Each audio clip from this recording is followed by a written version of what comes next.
کامیاب ہونا چاہتے ہیں تو صبر کا دامن تھامیں۔ انسان اس دنیا میں صبر کا پیکر بنے۔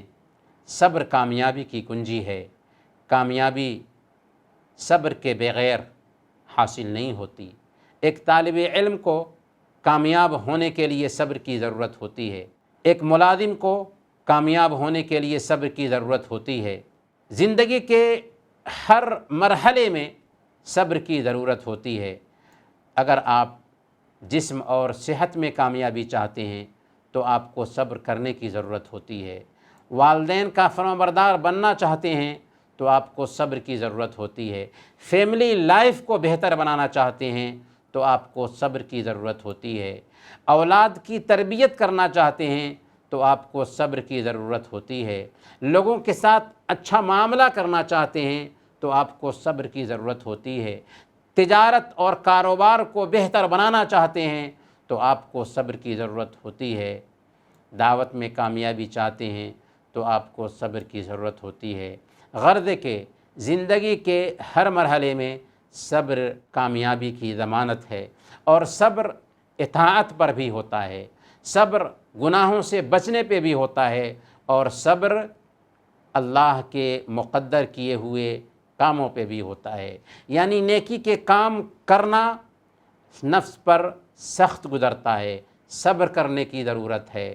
برائیوں سے بچنا نفس پر سخت گزرتا ہے، وہاں پر بھی صبر کرنے کی ضرورت ہے۔ اور اللہ تعالیٰ نے ہماری زندگی میں جو پریشانیاں مقدر کی ہوتی ہیں تو وہاں پر بھی ہمیں صبر کرنے کی ضرورت ہوتی ہے، یہ سوچ کر کے کہ رب کا فیصلہ ہے اور رب کا فیصلہ غلط نہیں ہو سکتا ہے۔ اذا اراد اللہ بعبدہ الخیر یصب منہ، اللہ تعالیٰ جب بندے کے ساتھ بھلائی کا معاملہ کرنا چاہتا ہے تو اس کو کسی نہ کسی تکلیف اور پریشانی سے دوچار کر دیتا ہے۔ اور پیارے نبی صلی اللہ علیہ وسلم نے مومن کی شان ہی یہ بیان فرمائی۔